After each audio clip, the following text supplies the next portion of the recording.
Welcome to Amazon Legends, where we have real stories about making it big on Amazon. Our guests are CEOs of large companies and entrepreneurs who became power sellers, also providers specializing in helping sellers, aggregators that acquire sellers, and former Amazonians will give us an insight from behind the scenes. Here is your host, Nick Uresin. Hello, everybody. Welcome to another episode of Amazon Legends. My next guest today has been building different businesses over a decade. He's a seasoned entrepreneur, and he's currently an Amazon seller in multiple categories, which include barbecue accessories, home and kitchen, and outdoors. And when he's not working, he does something that everybody wants to do, except he has something that most people don't have. He loves traveling, and he loves the perks that he enjoys because his wife works for one of the airlines. So he flies around for next to nothing, I guess. So with that, it's a nice thing to have on the side when you're not working. So with that, everybody, meet my guest, Matt Atkins. Welcome to the show, Matt. Thank you so very much, Nick. It's a pleasure to be here. Thank you for having me. Oh, it's great to have you. I always love talking to sellers because you are on the ground and you know what's going on. You are always in touch. And also, I love people who have a life outside of Amazon. So, and your life outside Amazon is something to envy. So that's a great thing to have. So when you and I connected and then we had a discussion about your Amazon operation, something that very quickly stood out, that something that you were doing is to drive external traffic to your listings. So what is your formula for bringing external traffic? Well, the quick and easy way to say it is leverage. And tell us more. What are you leveraging? So I leverage particularly other people's audiences to drive traffic to our listings. So other people's audiences, give us a little bit more on who these other people are and how you find them. So I found the first one, kind of stumbled across him from, I was doing back then, about 2 years ago, doing giveaways in Facebook groups and rebating people. That was the method of launch at the time. Right now it's against code of conduct and all kinds of other things, but that's actually how I did it. That was my method of launching, was I would approach group members that were in the category that I was selling products in. And I'm sorry, the owners of the group. And I would ask them if I could do a giveaway. And that's kind of how we launched our products back then. Okay. So, and how do you do that now? Since Amazon does not really like, people doing giveaways, but that doesn't mean that you cannot ask people to go to your listing, or you can do all those things as long as you're not doing this quid pro quo situation. That's actually what I found when we approached the audience. The conversation with him turned into more than just a giveaway, and it turned into an actual partnership. So now he's a partner in our business, and he brings the audience. We furnish the product. We do all the work on the back end, and really he's just the activator of the audience. And what I learned is that when you have an audience of people that are raving fans in the category that you sell products in, you don't have to do giveaways in order to gain traction for your brand. So say that again. When you have an audience that likes your product, and so that's a specific kind of audience you're referring to, right?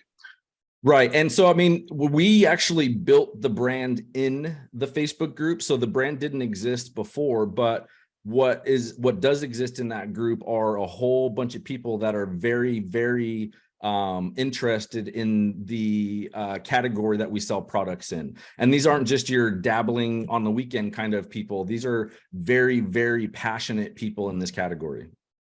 I see. So you are almost making them like spokespersons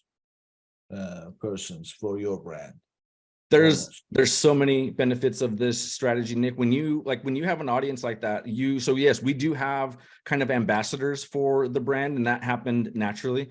I didn't go out asking for it. In our barbecue accessories brand, we have members of that Facebook group that are like sponsored pit masters that travel the country, and they are in these competitions, and some of them are pretty well known that are in this group, and they were naturally using our products at these competitions anyways, and so like that turned into one of the many benefits of having an audience like this is, we got a lot of user generated content, again, that we didn't even ask for. And some of this user generated content are our products being used in these national competitions, which, I mean, that's a lot of really cool stuff to be able to show in your listing for sure. And okay, I have so many things that I want to dig into in what you just described. First of all, let's talk about the technical aspect of this. So when you are driving external traffic from these people, is it a matter of you just giving the link for your listing, or are you utilizing the attribution tags? So it's evolved over time. Currently, we're using Amazon's attribution. That's what we're seeing work the best. I mean, what works the best, bar none, is search, find, buy. Like that was what we used. And I mean, to be honest, and one of the things that I don't understand about all of these changes that Amazon made with their code of conduct was them calling out specifically search, find, buy, because in my opinion, search, find, buy is really just normal buying behavior. I mean, if I were to go on the street and tell someone that I sell products on Amazon and they ask me what I sell, I would tell them what I sell. I would tell them how to search for it. They would go find it and they would buy it. So I don't know another way to do that to someone on the street. So in our group, that's what we were asking. Like back then, when it wasn't against code of conduct, we would have them search for a specific keyword. We would have them find it. There were things that we would have them do that, we would like to kind of mimic normal buying behavior. So there were kind of things we tested where we had them look at some other listings, not just purchase ours right out of the gate, go into a couple of more, a lot of different things that we kind of tested over the course of the years. But now, since Amazon has removed a lot of those kind of tools from our tool belt, really all we're using for the most part is those attribution links when we send them there. So they land directly on the listing, and that way, they make their purchase. How do you balance traffic that comes to your listing, but with not much of an intention to buy, but to more learn about it, versus being conversion focused, so that sending traffic to your listing more carefully so that you can keep the conversion rate high? So, the beauty, I say beauty, but, having an audience like that kind of created an environment for me to be a little bit lazy. We didn't really do any sort of innovation on any of the products in that category. They're really they're a lot kind of me too. Now, we did launch a better type of a product that was like prevalent on the market, but was because we had a little bit of insider knowledge at what people were using at these barbecue competitions. But, for the most part, I think we didn't really focus on like products that were innovative or, that needed a lot of,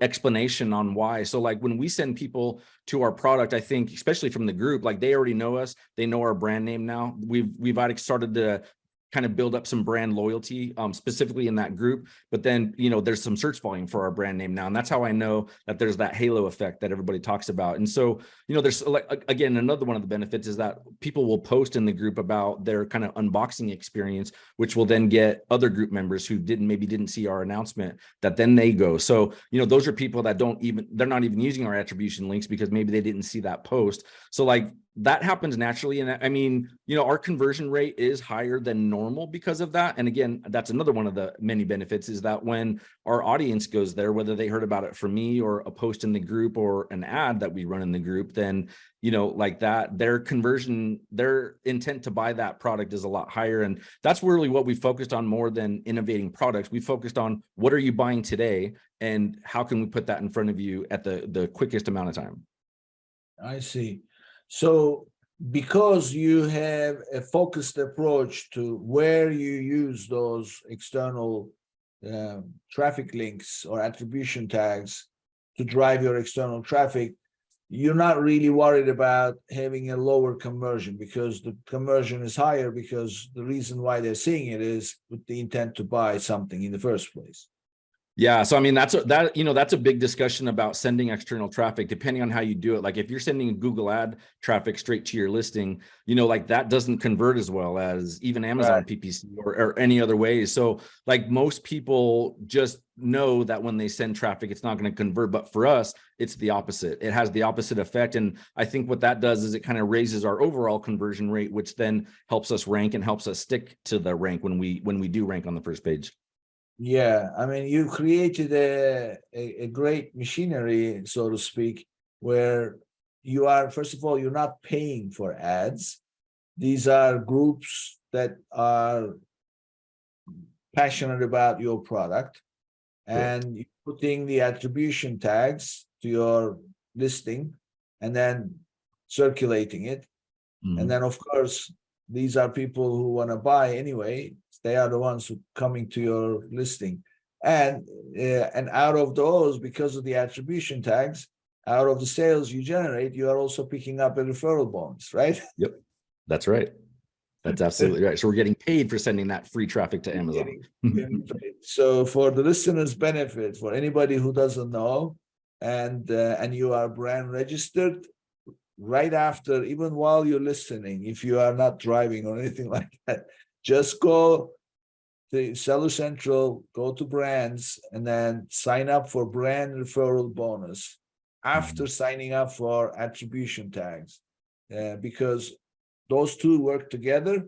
And then once you add those attribution tags to your listing, and then you circulate that outside, whether in an email or social media or whatever, like Matt is doing, anybody who clicks on it makes a purchase, you'll pick up a percentage of that as what Amazon calls brand referral bonus. And you'll be able to see that. You'll track how many people coming, how many people clicking on it, and how much money you are making on that traffic. So that's what you're doing. This is a great operation. So let's now move on to the other thing that you mentioned, user-generated content. So what is the best way to, first of all, to encourage people to generate content? What do you do to get them to create content for you?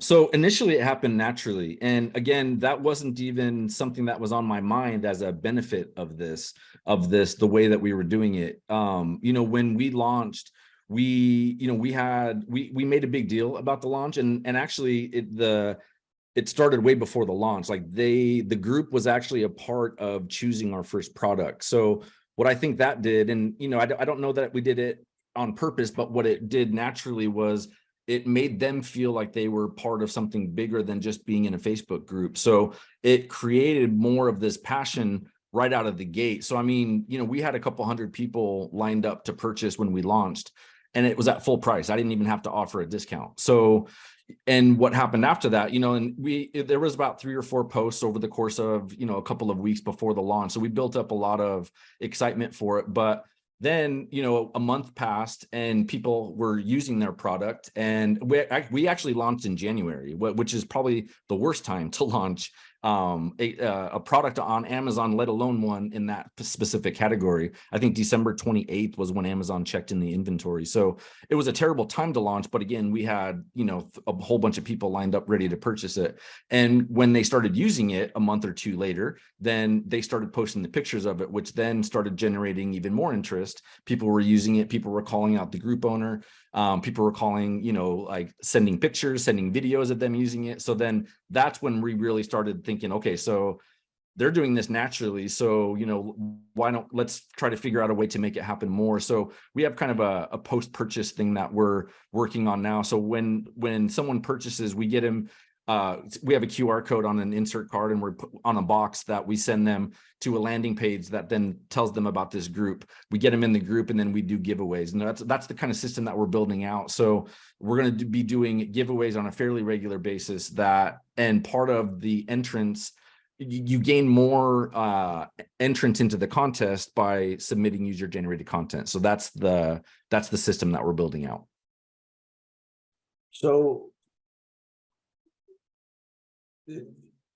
your package insert, you're talking about package insert, about inviting them to join the group. So Correct. tell me more about that, because this is something I've heard and something I use with my clients. So in the package insert, you have a card or whatever the case may be, but bottom line, there's a QR code. And what does the QR code say? So the call to action on the QR code is a warranty. We offer a warranty on all of our products, and that's what it is to register for the warranty. And so, but there's also typically, and what we've started doing recently, which has upped our conversions a little bit, is that we offer something to them. And in most of our categories, it works really well for recipes. And recipes are super easy for us. We have thousands and thousands of recipes for both of the categories that we sell in. So that's kind of what it started out as. And we're kind of playing with it. You know, we're playing around with what the best type of conversion is. But right now it's a warranty plus recipe guide. And for a couple of our products that have a use for, or that can use it, we do a video of how to get the best use out of the product. So when they register for the warranty, that's when you present the recipes, or you already disclose that? That's in the insert that says you're gonna get register for warranty and you're gonna get recipe and one more thing you mentioned. Is that Yep. how does that work? When they register for the warranty, it kicks off an email that has the recipe inside of it. That email has the recipe inside of it. Actually has a link to the recipe that takes them to the website, and it pixels them. So we get their content. So because it wasn't my group, I have to, and when I met this group owner, he didn't even know what monetizing his audience meant. He had never collected an email address. He had never sold anything. He had never done any of that. So like, we have to go back and reverse engineer that stuff. So that's really what this post kind of purchase system is getting people on our contact list, but then also pushing them to the group, because the stronger the group gets, then the stronger, our brand gets also. So that's kind of the genesis of the idea of it. But, people, especially now, people are starting to overuse that warranty thing. So you have to give a little bit more of an incentive nowadays than just to register warranty. I mean, the amount of people that will register for a warranty isn't very high anyways, especially with a lower cost item. So yeah, you've got to incentivize it a little bit more than just a free warranty, is at least in our experience. Yes, I agree. Everybody's offering warranty these days. So as far as inviting them to join the group, so this is not your group, but you are just another member in the group. But whenever you have a situation, whether you want to promote, you have a new launch or whatever, you are simply posting to that group and saying, this is what I have. Is that the case? Correct. Yeah. So the group members know me as the partner that in the brand. I'm not a moderator or an admin in the group, but they do know me as friends with the owner of the group. So for the most part, he's the one that posts. He gets far more engagement than I do in that group, anyways. They already have that know, like, and trust factor with him, and I mean that's really a big part of this. Is that if I were to go in there and start promoting my product, even if I had the permission of the group owner, like the chances of me having all that much engagement, unless I've been engaged in that group far long before that, I'm not going to get very much reach if I go in there and just start posting about my products. Like there's, you have to, for him, he gets, hundreds of comments every time he makes a post. So that's what we learned early on. So he makes the posts. They know that I'm there. They know that I'm a part of the brand. So like, I'll have them reach out to me if they have a question about a product, or they wanting to know if you're running a discount. But other than that, he's the one that does the majority of the posting. Okay. And he's posting, obviously, because he's a partner, he's posting obviously your products, and you got the tags. And then in the package insert, when you offer them to scan the QR code and register, the email then invites them to join the group. Correct. So you are expanding the size of the group also. Correct. Yep. And we have our own little flywheel happening inside of our group. Yes, I can see that. Yeah, it's very nice. So yeah, I mean, what's the size of the group now? 96,000 members. 96,000 members. Okay, so let's now talk about the stuff that I like talking about, numbers. So you have 96,000 members. This is, as you say, highly engaged group members. So when you make a posting there, do you know how many people come visit the page? So, I mean, Amazon attribution kind of gets me close, but it's definitely not perfect, for sure, for certain. And it really depends on what the point of the post is. Like what I'm having to teach you, he's not a marketer by trade at all, by any stretch of the imagination. So like, we're working on what him and I are working on are like clear call to actions and hooks on every post, and making sure that they know what to do and where to go and what to do when they get there. But for the most part, we typically get, I would say most posts, we get on average about anywhere from 50 to 100 people that go to the listing. We've had to kind of pull back on the frequency of the posts. There were some complaints, like when we started selling it, like he went a little bit overboard with his promotion. And at the same time, he was launching a membership club, which I personally didn't understand. When I introduced him to the concept of monetizing his group, he ended up going a little bit crazy on the other side of that and tried to do. Now I understood it because like having monthly recurring revenue with a membership makes a ton of sense, but I think the execution could have been a lot better. So, at the same time that we were launching products, he was pushing this membership group, which basically made the group. So he was doing giveaways, and you could only be a part of those giveaways once the membership was created, if you were a part of that membership. So there started to become a little bit of dissension in the group because of that. People felt like it was being like they had to pay to get the benefits of being in the group. So that was an unfortunate experience that we dealt with. That wasn't part of the script for sure. But yeah, so that kind of lessened the reach of the promotional post, I would say. But still, every time he posts, but now we're back in stock, and it's the best part of our season right now. We're at the very, very top of it. So we've been out of stock for about a month and a half now because of some supply chain issues. So we're going to get some actual real numbers of what the kind of landscape of the group looks like today, and then what the engagement looks like. Because again, the barbecue category pretty much dies in from December all the way to right now, pretty much this time of year. So Okay. So out of that group, so let's say you get 100 people from that. Do you know how many people end up purchasing?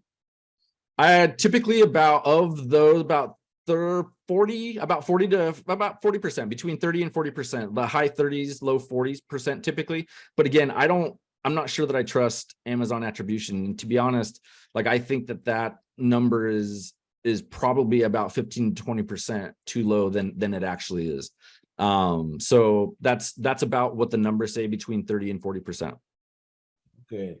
I mean, that's not bad. So if you are, and I can see why it is best to grow the size of the group, because the more people you have, the more, except that when you grow the size, then your engagement rate is going to drop because you have less people. You have all kinds of people in the group. Yeah, and that's really what my focus is this year. Like our focus has changed a little bit. Like I want to foster the group a lot more than is happening right now. I think there ended up being a little bit of a bad taste in everybody's mouth because of that. Some of the moderators ended up leaving, and one of them was one of the guys that created the majority of our content that we like. When I wanted to create a demo video, it was him that I would go to. And he was pretty well known in the group. So like what my partner and I have talked about is, we're without those giveaways, not the giveaways, but the contest. So the contest is really, that's open to anyone. And it's, actually it's open to anybody that has scanned that QR code, but anybody's eligible. All they have to do is go out and buy a product, and then they're eligible to be in. They don't have to be in a $10 membership to be in that group. So I think they feel better about that. And it's a way to get them involved and excited about the contest. So I think we're just going to kind of change up the process of how we do it, which I think is going to kind of boost the conversions also. Yeah.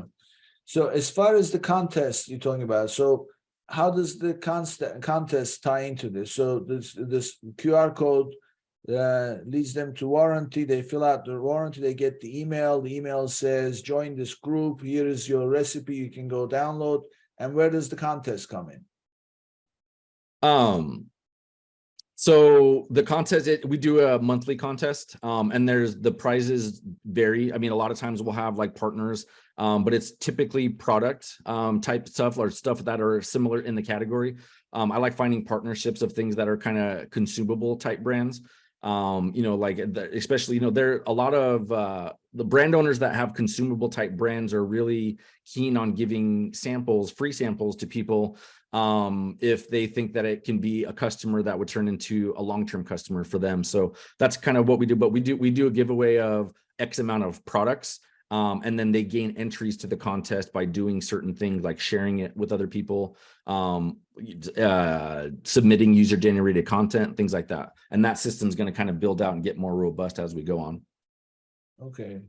So, so this contest is nothing to do with the package insert. It's something totally separate that you are running in addition.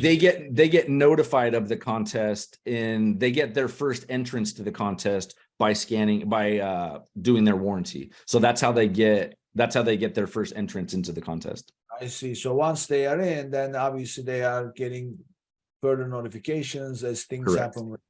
Yep. Okay. So let's talk about the user-generated content. So how do you use it? First of all, let's figure out the mechanics first. How do they submit that to you? Is that simply submitting to the group? You pick up from the group, or they submit it to you? For the most part. So now part of my assistants' daily and weekly tasks are going into the group. And there's a couple of search terms that we use in the group to see. We search our product to see if anybody's posted, but fairly regularly we have someone going in the group to make sure that they're capturing all of the images. A couple of people have sent it to me directly, but typically those are people that, like we're creating specific content for. For the most part, the vast majority of it is done in the group right now. So these are the pictures you're talking about, because text, right, you can do yourself. So okay, so you're picking up the content from the group itself, and then what do you do with it?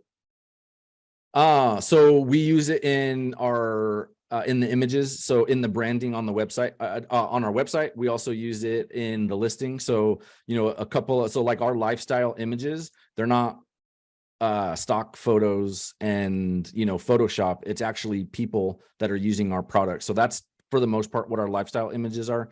A lot of them are in our A+ content and on our storefront. So we use it a lot in our branding. Our like video ads for sponsored brand videos, it's just spliced together user-generated content for the most part. It converts better. I mean, I've found that our user-generated content converts better than high production value video in a lot of cases. Do you have, because there's two schools of thought about the video. So if you are creating a video for your product detail page as your main video, then that is best to be produced professionally, because it's going to be a short video. It's going to make the first impression. And so therefore, using your phone and just shooting a video of your product is not recommended. But that simple video that you shoot with your phone is best suited for posting in social media. Would you agree with that? What's your take on that? So the way that we do most of our videos is there is a production aspect to it. Like, it's not just me or any of our customers with their phone and just talking. It's spliced together. There's music, there's graphics. So I think that does give it that kind of higher of a production value kind of feel to it, but it's still an actual person that's using our product that resonates with in a lot of cases. what I love about one of the things in brand analytics is that they're giving you demographics of the people that are buying your products. And I already knew it. I didn't have to see those demographics to know it, but I know who our avatar is. I know who our customer is. So like, I know that I can pick people out of the group who are submitting pictures that look like the people that I know are buying our products for the most part. So, like that's typically what there's a certain feel you can tell in our branding that, we speak to that avatar in a good chunk of the creative that we put out. Cool. So what I'm hearing is you can use those self-made videos, but turn them into a production by editing in a professional way, and then maybe piecing together with other stuff. So that way it has that authenticity. That's what I'm hearing. It is. Yeah, that's what we do. I mean, I would say that we have easier access to user generated content than most sellers. Now, what I would say is that we've been successful with it. So I would say, as like a tip is, there are a lot. Matter of fact, I just talked to a service provider just an hour ago that's what they do. They have a list of not even influencers, they're just content creators that are making these kind of TikTok style, vertical videos. And like, we have found they do very well. Now, I am a big fan of high production value video. I work for a service provider in this space, and that's one of our specialties. So, I do know that there is a time and a place for high production value video. For us, because I have user generated content kind of throughout my listing, I think it is kind of really part of our brand. I just think that it kind of works for how we built the brand to begin with. And we're actually going to put something in the brand story that really talks about how what really kind of we feel separates us as a brand is the super passionate group of followers of our brand that really make up who we are. Yeah, I mean, this is, first of all, these days buying decisions are being made based on pictures and videos. So when you make them as authentic as you can, then what you are doing is you're providing a way for the shopper to see themselves in that picture or in that video using your product. Absolutely. So it's putting a picture. It's much better than reading bullets or anything like that. So you mentioned that you launched in December. So this was a barbecue product. So can you share with us, so when you launched, did you use PPC or did you solely rely on external? I did both. I think PPC is necessary. I mean, if you look at any search results on Amazon right now, the first almost 100% of above the fold are ads. So, even if you have a strong brand name that people are searching for, there's this argument about not bidding on your branded terms, but like, I mean, if you're not, your competitors are, and they're going to show up before your organic listings. So like, I think PPC is at a launch. Now, I do run very targeted PPC. I don't do any auto campaigns. I don't do any phrase or broad match. I only do very specific keywords in single keyword exact match form. That is the type of launch. And, back when we could do search, find, buy, I would also kind of rotate through those keywords that I would have people search for.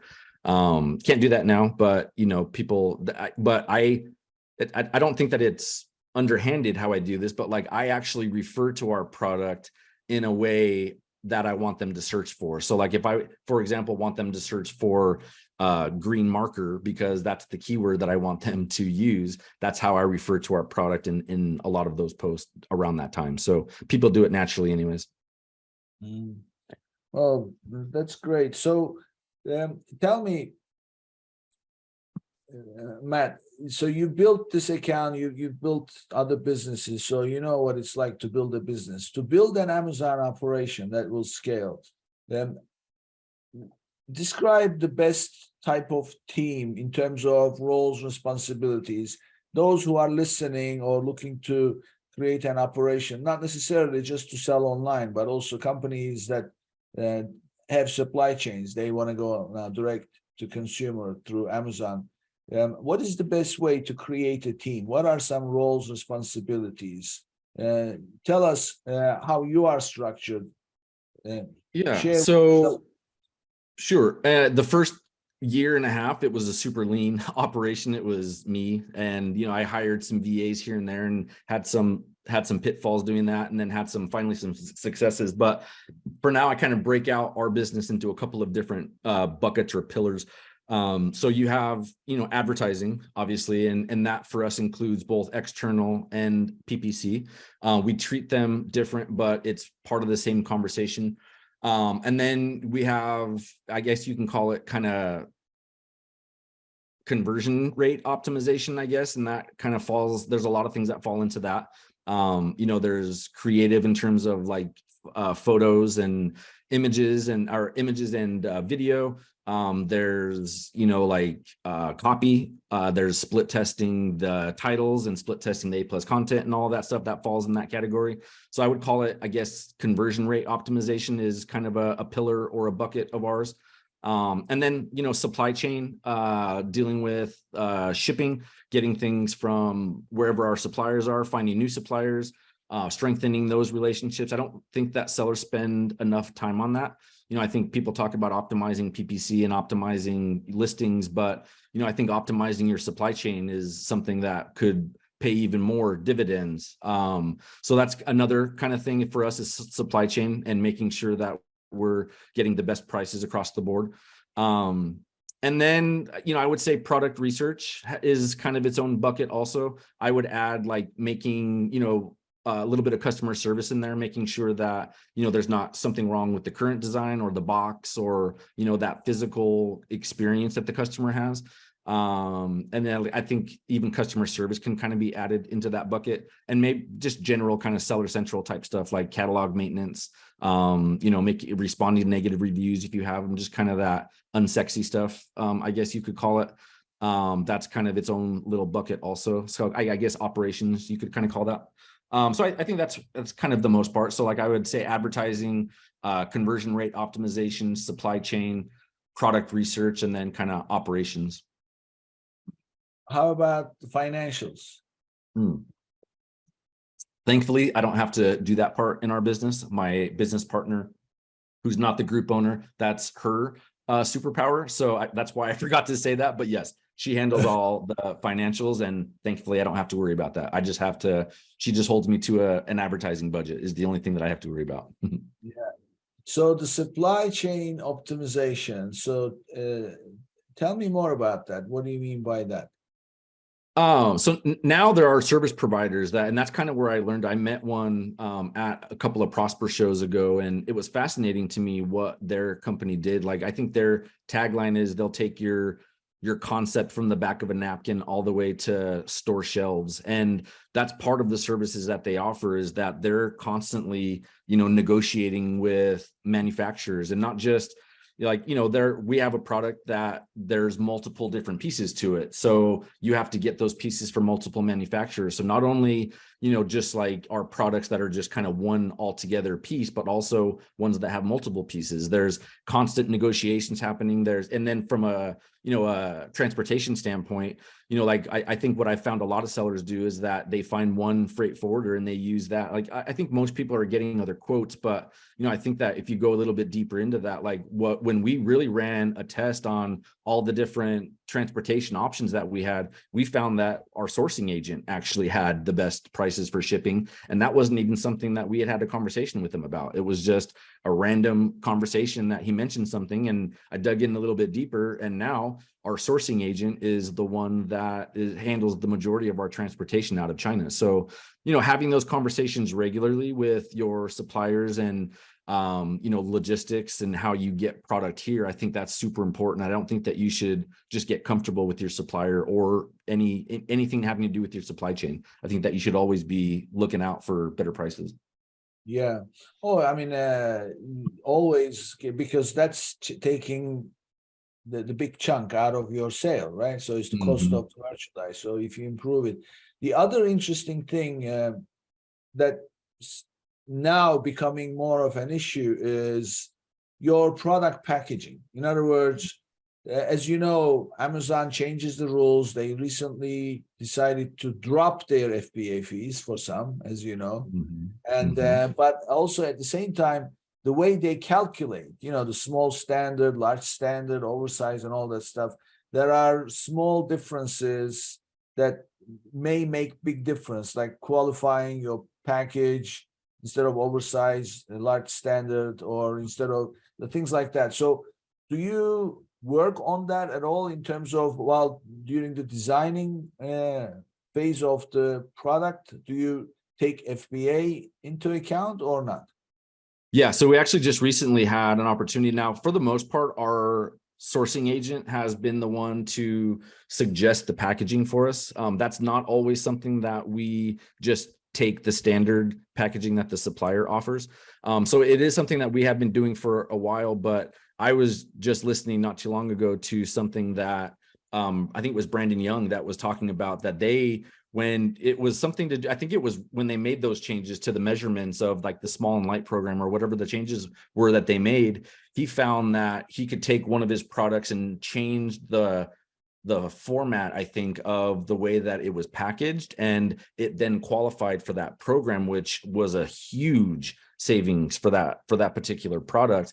So using that example that he gave, we were actually able, I'm also a coaching program, and we were actually able to do that same exact thing for one of our students who was just getting ready to launch, and it cut the size of his product. We just folded it inside of the box instead of have it out flat, and that was a significant difference to the FBA fee that he was going to pay initially. So yeah, it is definitely something that we do.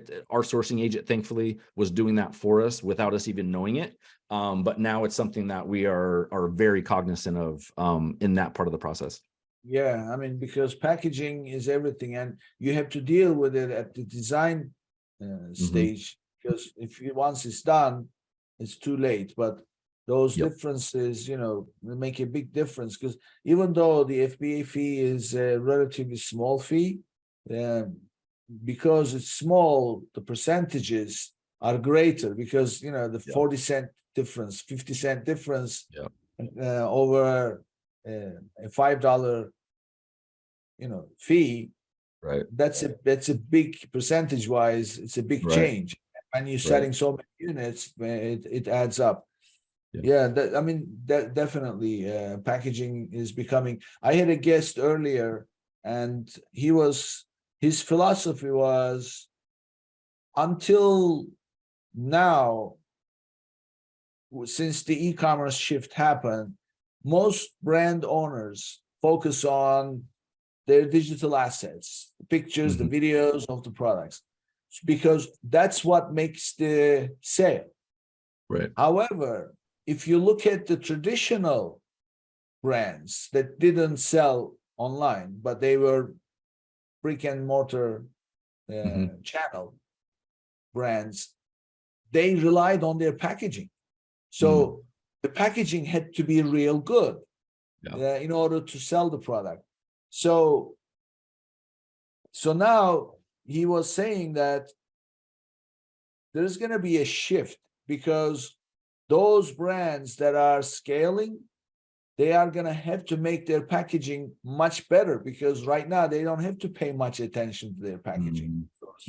They want to make it as affordable as possible for transportation purposes, and then just emphasize the pictures of the product itself.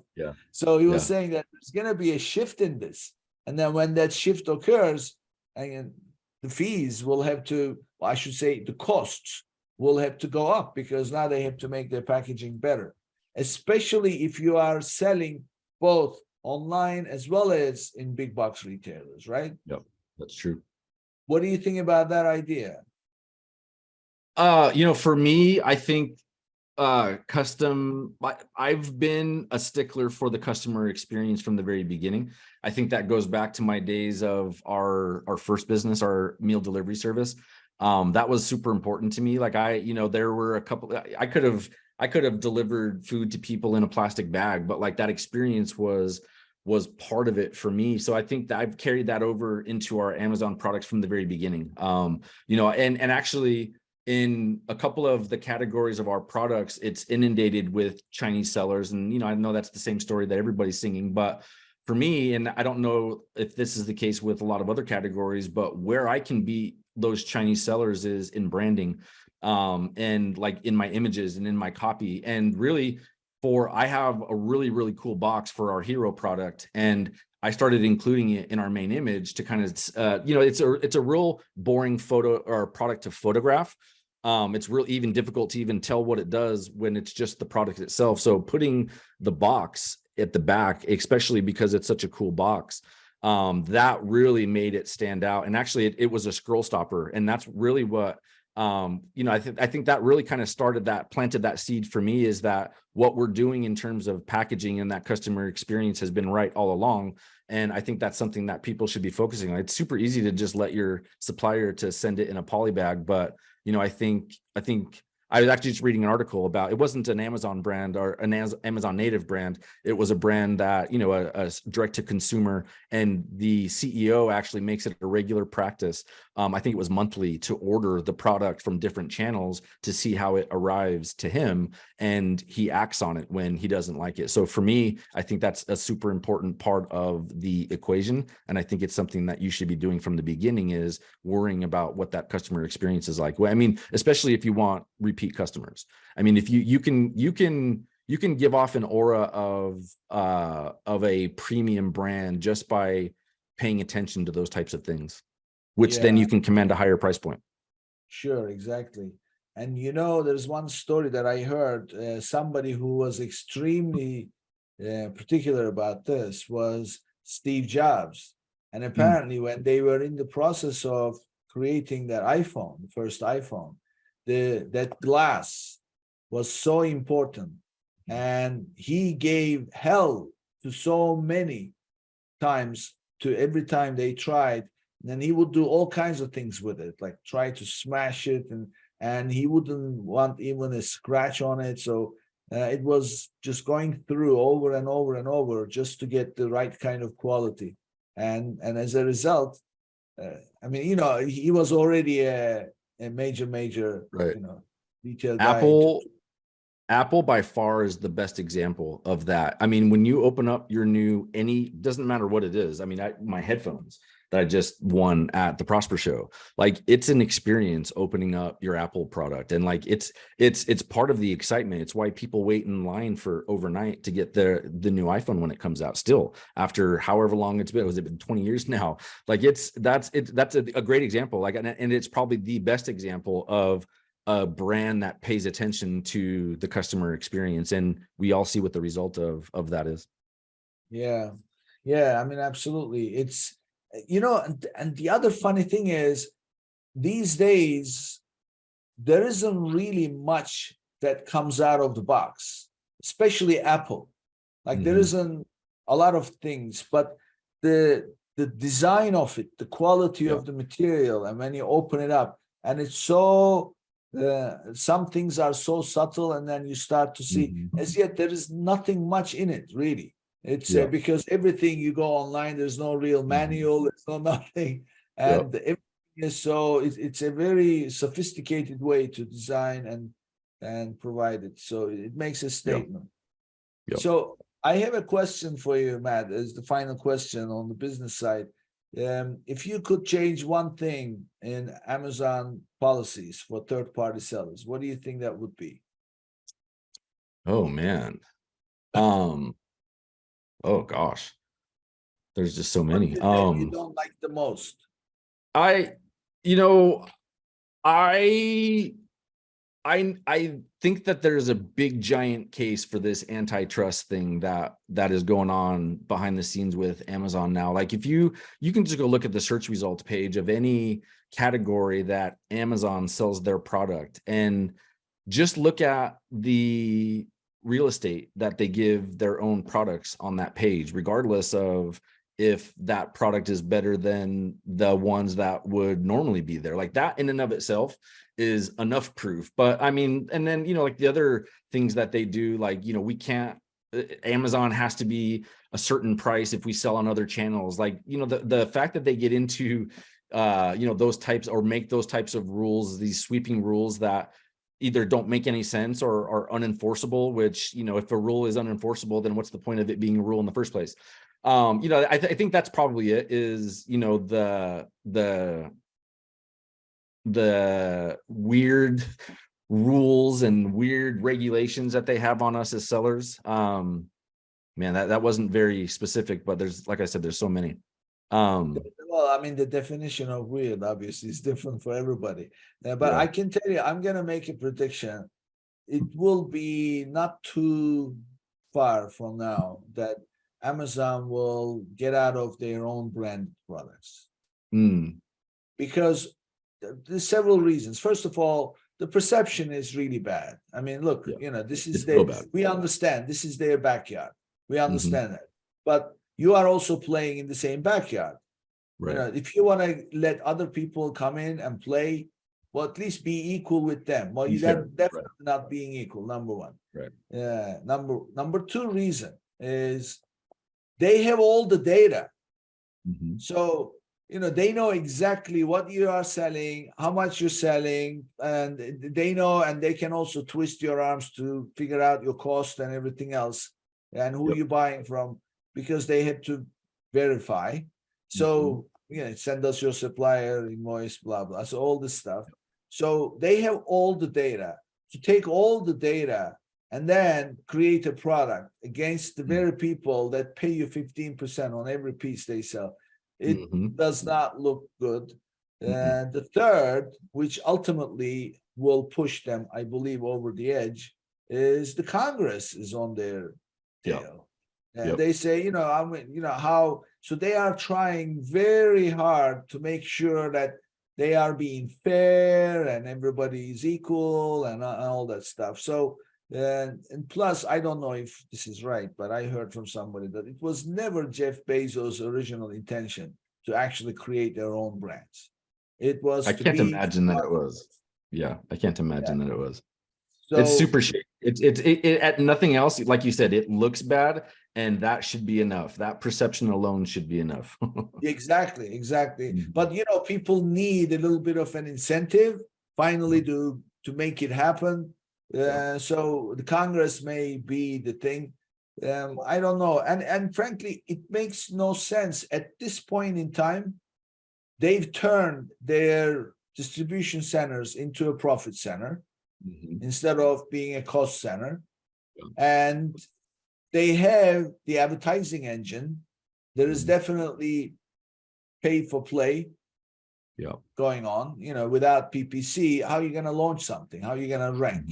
Everything is getting better. I don't see the reason forget about Amazon. Any company, they have all these mousetraps, not to mention the cloud services, to then say, okay, I think we've got all this great stuff that can scale and all making money. And I think we're going to go and buy inventory and carry in stock for God knows. It doesn't make any sense. No, it to me, it seems like a distraction for them, like their time. Like I have to do that kind of litmus test with everything that I do. Like, is this the best way for me to be spending my time right now? And I can guarantee you that what you just described is not the best way for anybody at Amazon to be spending their time. Anybody, especially if you have the entire machinery in place. Yeah. So Matt, tell us a little bit about yourself now. So let's start from the beginning. Where did you grow up? And share with us your childhood experiences. Yeah. So I grew up in Denver, Colorado. I was born and raised in Denver. Stayed there. I have a brother and a sister, an older sister and a younger brother. We lived there in Denver. I moved away from home when I was about 15, 16 years old. Moved out to California, graduated from high school there. Ended up a couple of different places, but soon after that, came back home to Colorado and started having kids really super early. We had our first when I was in between, almost 19 years old is when we had our first kid, which means now, like we are 3 days away from our youngest being 18 years old. So a big part of my adult life was kids up until, still now, obviously, they're a big part of my life still, even as grown adults. But yeah, so after high school, it was really kids. I got a job early on in the IT field. This was back, before the year Y2K, when everybody thought the computers were going to die. But yeah, so, I was in IT for many, many years. I kind of worked my way up. I didn't go to college like all my friends did because I was, raising kids already that age. But yeah, so I kind of worked my way through the IT industry by just kind of hustling and, job working and learning and working and learning. And then ended up getting laid off on a day before my wedding, when we were promised that we were going to get promoted and be able to work remote. And we were part of a big project that saved the company millions. So then that was the end of my working career, which was about 10 years ago when we started our first business. My life changed pretty drastically then when we started our business. I mean, that business was a lot of energy. It was a lot of time and resources and blood, sweat, and tears. Did that for about 5 or 6 years. And then started selling on Amazon. And then, the trajectory of my career changed pretty significantly when I found Amazon, and I've been entrenched ever since. Oh, it's so one day before your wedding, you lose your job. Yep. That And it was a must have buddy been- of mine. It was a buddy of mine, and he was the one that told us that we were going to be part of the team that managed the project once we finished saving the company lots of money. And your buddy ended up, letting you go. Yep. I And bet he had to tell us that. What's He that? didn't stay your buddy after that, I bet. Nope, he's not my buddy anymore. Is he still alive? You know what? And actually, now that you're saying that, this isn't something that I've ever thought about until this very moment. But to be honest, I should be thanking him, because there's a solid chance that I would still be handcuffed to a cubicle inside of a server room right now had I not been forced to make that leap. Yeah. There is an old saying, a bad landlord makes you a homeowner. That's awesome. I love that. You heard that before? I have not, but it's great. And it fits this very well. Yeah, that's exactly what it is. But what I'm interested in the most is, as a kid growing up, were you into like buying, selling stuff, making money stuff, or not? No, I wasn't the typical kind of, entrepreneur when I had diapers on. I had a lot of good ideas as I was kind of working through my career, but no, I mean, I was just a normal kid. I played sports. This is my favorite baseball team right here. I played a lot of sports when I was a kid, but that was pretty much more my life, pretty much all the way up until high school. I played sports, and then I got injured and had kids, so that kind of changed things a little bit. But yeah, I was way more of an athlete than an entrepreneur while I was a kid. So, but you are an entrepreneur now. I mean, entrepreneur means idea person, creative person, risk taker. So were those characteristics of you anywhere? Yes. Did they ever show up? Yeah, so I had lots of great business ideas. And actually I still have a couple that I came up with many years ago that I think would still be viable businesses. But for me at the time, I didn't have the resources, and I was handcuffed to a paycheck at the time, and I had kids. I had to have a paycheck, I had to have the benefits, I had to have all of those things. And for me, I kind of had to bootstrap my career, just like I had to bootstrap my businesses. And I didn't like most of the jobs that I was applying for back then when I was just fresh out of my career, you had to have a degree for. So like I had to go out and get the experience before then. So like I really couldn't ever act on any of the ideas that I had. So it wasn't until I was forced into it. And actually the business that we started, that meal delivery service, I had the idea for that business for over a year before we were forced into starting it. So Well, it's funny how in life you become, for right reason, wrong reason, you establish a certain lifestyle, certain routines, certain habits, out of obligations most of the times. Yep. And then one day the life hits you, and then you have to be out of your comfort zone trying other things. And then some of those things actually work out. And then you kind of ask yourself, why did I have to wait to do this? Yeah. I could have done I this see. earlier. I so wish I had acted on one of those other businesses. And, for me, it's kind of changed the way that I parent my kids. Now that I've been an entrepreneur for a decade now, and my oldest is 27, almost 28. So I had a good number of years when they were kind of older teenagers. One of my 6 kids, we have 6 kids. Our youngest is 18. One of them went to a traditional college, and I'm not embarrassed to say that. All of my kids are great. They're doing really, really amazing things. And, it had nothing to do with the education that they got. One of them traveled the world. Instead, to me, that is a phenomenal education. And I think she got more out of that 8 months that she spent in India than she would have in 6 years of college. You know what I mean? I think she got more value out of that. So that, yeah. I totally agree. I was watching a movie the other day, and there was a line in the movie which really is something to think about. So it's this couple, used to be married, now they are divorced. But what happened when they were married?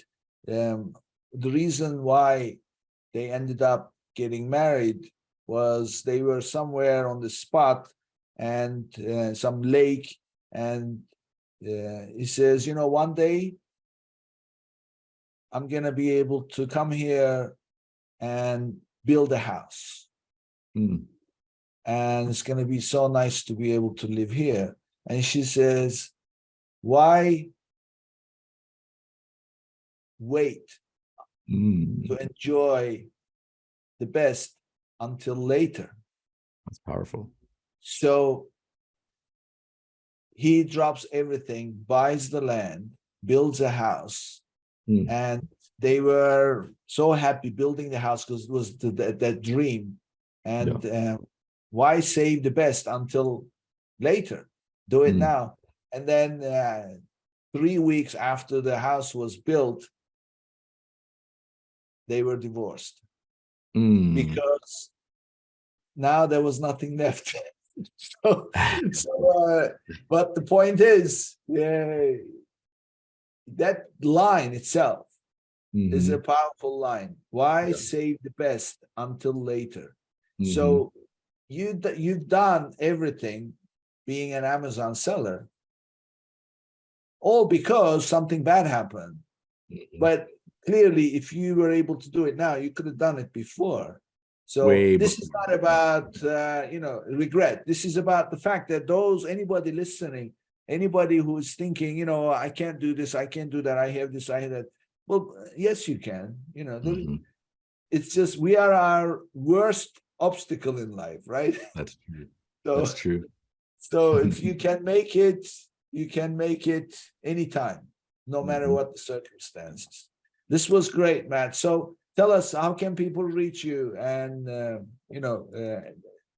have anything that you may want to help them with, or for any reason, share your contact information with us. Yeah. So Page One, that's the agency that I work for.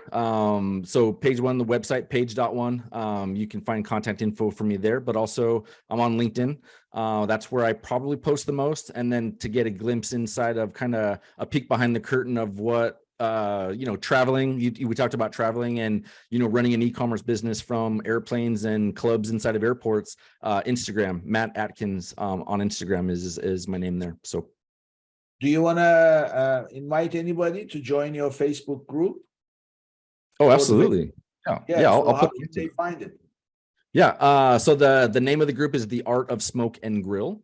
And you just go into Facebook and type that into the group, or type that into the search bar, and you'll find it. Oh, great. So for anybody who is into barbecue, just go visit on Facebook, The Art of Smoke and Grill. Yep. So thank you, Matt. This was great conversation, and my hat is off to you for your success, and I'm sure you will do better and better. Thank you for being here. Thank you very much. Thanks for having me, Nick. I appreciate it. Thank you. And this brings us to the end of another episode, and I'll see you on the next one. If you enjoyed today's episode, be sure to subscribe, rate, and review the episode, and share it with someone you think would benefit from it too.